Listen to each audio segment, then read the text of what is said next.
Jadi endingnya sebenarnya itu gimana sih? Totemnya itu berhenti apa enggak? Itu realitas apa bukan? Jadi sebenarnya jawabannya adalah Halo semuanya, terima kasih sudah menyempatkan waktu untuk melipir di channel kami. Kami akan mencoba untuk mengeksplorasi lebih dalam arti-arti dari sebuah karya. So, don't go anywhere, stay tuned.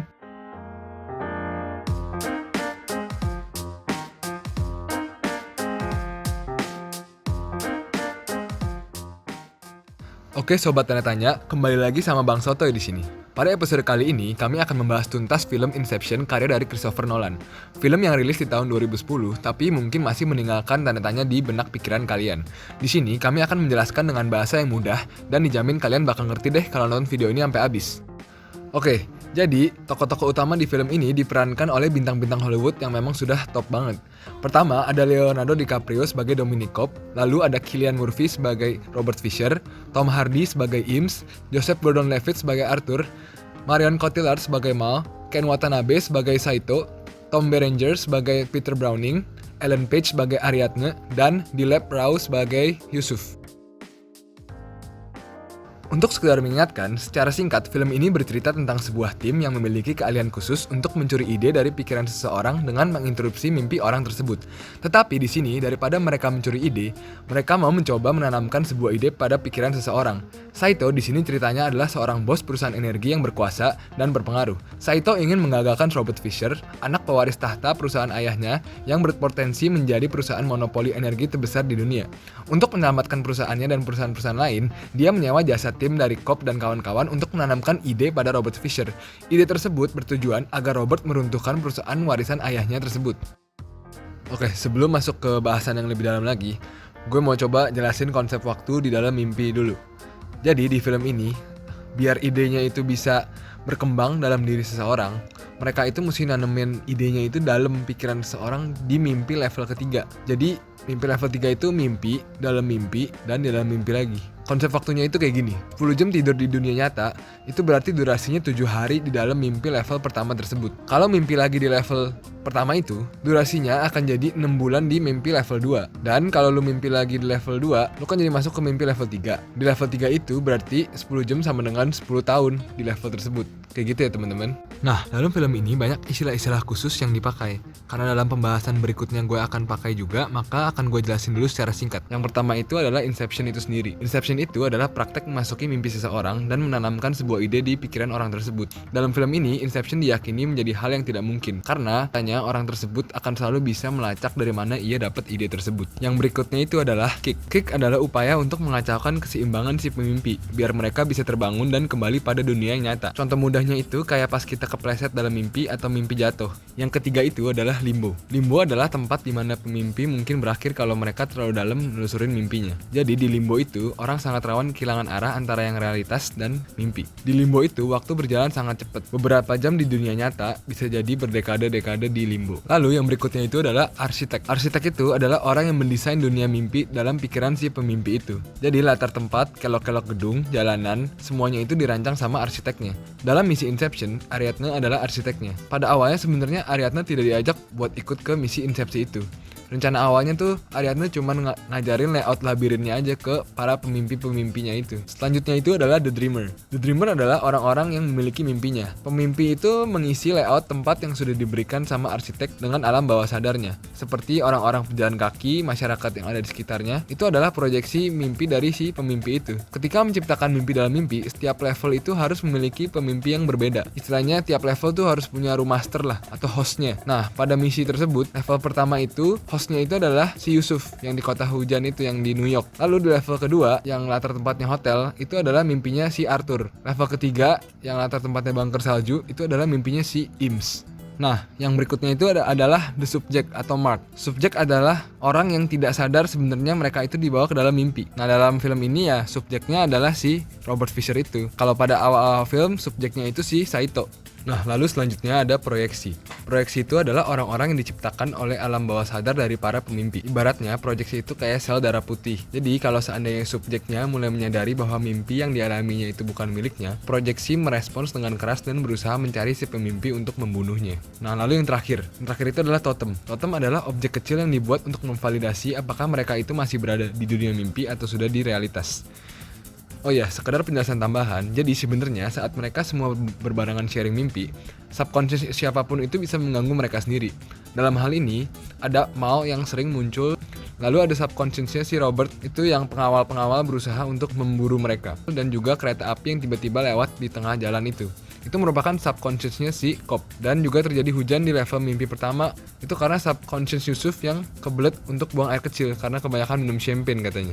Sekarang lanjut ke dalam sesi untuk menjawab pertanyaan-pertanyaan yang masih ada di dalam benak pikiran kalian. Om, jadi bagaimana dengan konsep mimpi yang Cobb ajarin ke Ariadne? Itu maksudnya apa sih? Oke, jadi di situ Cobb bilang bahwa yang terjadi di pikiran seseorang saat mereka mimpi adalah pikirannya itu mempersepsikan dunia dan membuat dunia. Kedua hal itu terjadi secara serentak sehingga terjadilah mimpi. Ibaratnya itu seperti misalnya nih, kita bisa memimpikan sebuah gedung yang mungkin kita nggak kenal dan kita menganggap bahwa itu adalah murni dari imajinasi kita. Padahal sebenarnya kemungkinan besar kita udah pernah melihat gedung tersebut mungkin bertahun-tahun yang lalu sampai kita pun nggak ingat melihat gedung tersebut. Kemudian Cobb juga menjelaskan bahwa kita bisa masuk ke mimpi orang tersebut dengan masuk ke tengah-tengah proses mimpi itu. Tugas Cobb dan kawan-kawan itu adalah masuk ke tengah-tengahnya dan mengambil alih bagian pembuatan tata ruang layout mimpinya itu. Om, kenapa Saito tua banget tapi Robert Fisher nggak tua-tua di Limbo? Padahal kan matinya lamaan si Robert yang pas abis ditembak sama si Mal. Nah, ini sebenarnya karena Saito itu matinya di level pertama mimpi. Jadi perbandingan waktunya kan panjang tuh antara dia sama Limbo. Dan juga karena kan obat yang dirancang itu kan buat mimpi 3 level. Jadi kalau dia mati dia nggak bangun, dia malah masuk ke Limbo. Sedangkan si Robert itu matinya di level 3 mimpi. Jadi perbandingan waktunya itu nggak gitu jauh sama Limbo. Om, kenapa Ariadne itu perlu jatuhin si Robert Fisher pas di Limbo? Terus secara bersamaan dipakein alat kejut sama si Ims. Nah, ini sebenarnya karena obat bius yang sangat kencang itu dibutuhkan 2 kick secara serentak untuk membangunkan orang. 2 kick secara serentak itu maksudnya adalah 1 kick dari level atasnya dan 1 kick lagi dari level yang bersangkutan.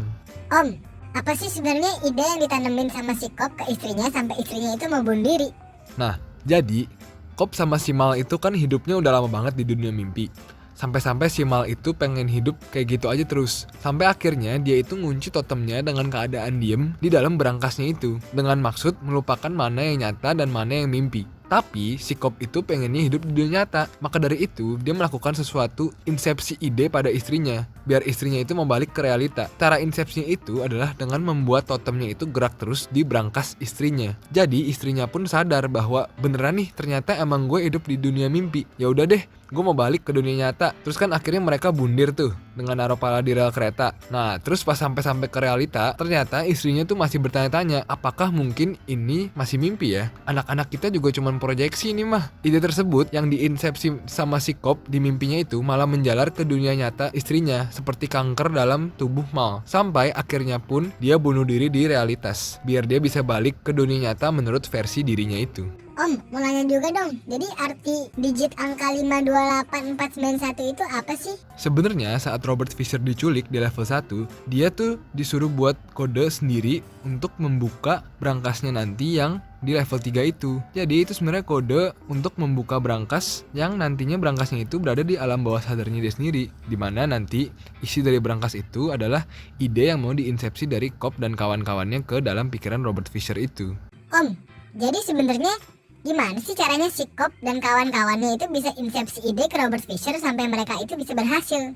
Jadi gini, ide yang pengen ditanemin sama Cobb, Ims dan kawan-kawan itu adalah bapak gue ngasih gue buat bikin sesuatu hal sendiri dengan tidak mengikuti jejak langkah dia. Dimana ide itu merupakan ide yang mengandung emosi yang positif sehingga bisa lebih diterima oleh pikiran Robert pastinya.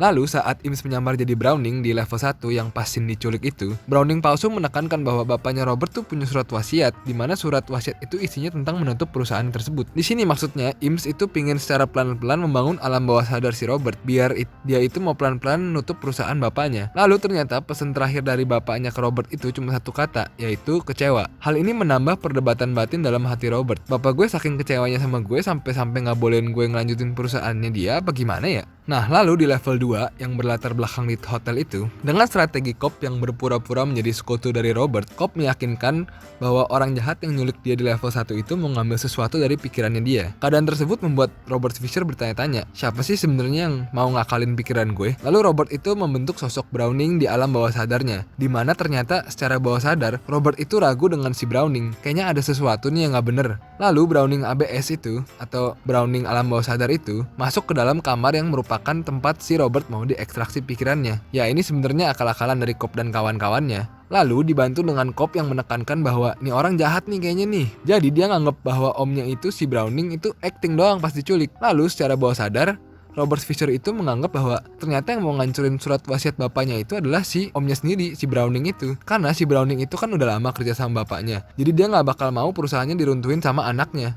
Tapi terus si Robert Fisher bilang, ya iyalah ngapain juga gue ngancurin perusahaan bapak gue. Tapi secara alam bawah sadar, dia itu kayak menyadari bahwa bapaknya itu kecewa berat sama dia. Jadi bapaknya gak mau dia ngelanjutin perusahaannya. Dan surat wasiat untuk menutup perusahaannya itu tuh kayak hinaan gitu dari bapaknya buat si Robert Fisher. Dimana bapaknya merasa dia itu gak cukup mampu untuk melanjutkan kerja keras bapaknya itu. Jadi itu kayak interpretasi dia tentang kata-kata terakhir bapaknya itu. Kecewa. Lalu Cobb dan kawan-kawan itu melanjutkan strateginya ke mimpi level 3, mimpinya si Eames. Dimana dia itu tipu si Robert, katanya mau ngorek pikirannya si Browning. Padahal yang mau dikorek itu adalah alam bawah sadarnya si Robert sendiri. Akhirnya saat Robert itu masuk ke brankas tersembunyinya yang dia kira itu adalah alam bawah sadarnya si Om Browning, itu sebenarnya adalah alam bawah sadar dia sendiri. Dan proses insepsinya itu adalah dengan cara isi brankasnya itu disetting sama si Eames. Dia kan host mimpi di level 3. Isi dari brankasnya itu adalah bapaknya ngomong kecewa, tapi kecewanya itu karena kamu mencoba menjadi kayak aku. Lalu bapaknya ngasih lihat dalam brankas kecilnya, dimana lalu dia masukin kode password yang dia buat sendiri pas di level 1 itu. Di situ ada surat wasiat untuk menutup perusahaannya dan ada kicir angin yang Robert buat sendiri pas dia masih bocah. Kicir angin itu melambangkan kreasi hasil dari tangan Robert sendiri. Ini menunjukkan bahwa bapaknya itu percaya sama dia buat jadi diri sendiri dan membangun perusahaannya sendiri. Lalu kita berlanjut ke bagian Easter egg. Lagu yang merupakan soundtrack dari film Inception adalah Non Je ne regrette rien karya Edith Piaf. Lagu ini dipakai di keseluruhan film Inception, termasuk lagu yang buat ngekodoin para pemimpi bahwa mimpinya udah mau kelar. Suara trombon yang muncul di awal film Inception pun diambil dari lagu ini, hanya dibikin lambat dan dimodif jadi suara yang bikin tegang gitu. Jadi sebenarnya keseluruhan lagu dari film ini merupakan modifan aja dari Non Je ne regrette rien itu. Lagu karya Edith Piaf ini berdurasi 2 menit 28 detik, dimana Nolan pun membuat film ini persis 2 jam 28 menit juga. Mungkin maksud Nolan adalah untuk menghormati lagu karya Edith Piaf ini. Lalu sebenarnya Edith Piaf itu pernah dibuat film biografinya juga yang berjudul La Vie en Rose. Pemeran Edith Piaf di film ini memenangkan Oscar, dan aktris tersebut adalah Marion Cotillard. Di dalam lirik lagu tersebut pun ada ditulis seperti ini. Bisa kita lihat, di akhir kalimat pada sebuah bait ada disebutkan ni le mal, di mana mal itu berarti buruk, dan mal itu menjadi karakter antagonis di film Inception ini. Lalu Nolan juga mengakui bahwa karakter-karakter di dalam film Inception itu merupakan kiasan dari sebuah tim untuk membuat suatu film. Kalau dipikir-pikir bener juga sih.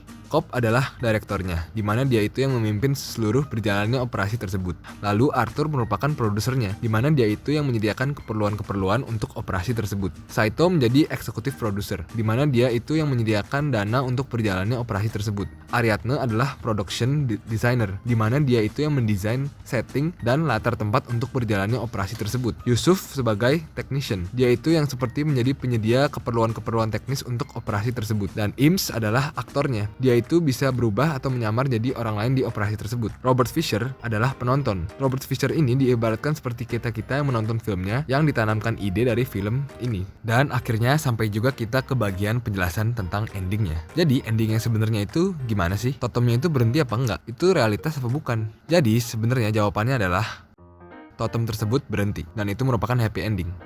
Berdasarkan Time.com, di situ disebutkan bahwa Michael Caine yang berperan sebagai Miles, ayah mertua dari Dominic Cobb, dia bilang bahwa dia bingung sama cerita Inception pas dia dapat skripnya dari si Christopher Nolan. Terus dia nanya, jadi yang mana yang realitas dan yang mana yang mimpi? Lalu Nolan menjawab, Saat lu berperan di suatu scene itu merupakan realitas. dan karena di scene terakhir itu ada Michael Caine bersama si Cobb dan cucu-cucunya, berarti scene itu merupakan realitas dan berarti totem tersebut berhenti. Ada 3 argumen pendukung kesimpulan ini. Yang pertama, Cobb bilang bahwa in my dreams we are still together. Di dalam mimpiku, kami masih bersama. Jika kalian memerhatikan tangan dari si Cobb saat scene di mana dia dimimpi, tangan kirinya itu selalu ada cincin kawin. Sedangkan saat di realitas itu nggak ada. Dan di scene terakhir, tangannya itu nggak ada cincin kawinnya, jadi itu merupakan realitas. Argumen selanjutnya adalah anak-anak dari Cobb memakai baju yang berbeda dengan yang ada di mimpi dia. Memang sekilas jika dilihat itu memang mirip banget. Tapi jika melihat detailnya, baju anak-anaknya itu berbeda. Anak perempuannya itu pas di bagian realitas, bagian lengannya itu ada warna putih. Lalu motif kotak-kotak dari baju anak lelakinya itu juga beda. Lalu selanjutnya di bagian totem terakhir. Di bagian akhir, totemnya itu sedikit goyang dan menunjukkan sudah mau jatuh. Dimana jika totem tersebut diputar saat sedang dimimpi, totem itu tidak pernah goyang sama sekali. Lalu mengapa sih Nolan harus membuat akhirannya digantung seperti itu? Kalau menurut opini gue, karena Nolan itu pingin membuat penontonnya berkesan seperti sedang abis mimpi. Setelah mimpi, kan kita suka nanya pada pikiran sendiri, kok bisa mimpi begitu ya? Tadi itu mimpi maksudnya apaan ya? Kenapa akhirannya begitu pula? Jadi ini merupakan seni karya yang menurut gue super jenius dari seorang Christopher Nolan. Dan apakah kalian masih ingat saat di bagian awal pas gue memperkenalkan aktor dan aktris dari film ini? Ternyata para nama karakter dari film Inception, jika diambil huruf inisial depannya semua menjadi Dreams Pay, yang berarti mimpi yang membayar. Di dalam film ini, mereka semua itu kan cari duitnya dari mimpi. Dan juga Christopher Nolan itu membuat film ini tentang mimpi. Dan tentunya dia mendapatkan uang pastinya dari membuat film ini. Memang seorang Christopher Nolan tidak diragukan kejeniusannya. Dia mampu memikirkan film ini dari segala aspek. Cendol Pak Eko! Oke teman-teman, sekian dulu bahasan kita kali ini. Kalau ada yang mau tanya jangan sungkan-sungkan. Kalau ada yang mau request tulis aja di bawah. Dan juga kalau ada yang mau caci maki Bang Sotoy silahkan ramaikan aja kolom komentar. Kalau kalian pengen review film kayak gini lagi jangan lupa subscribe ya teman-teman.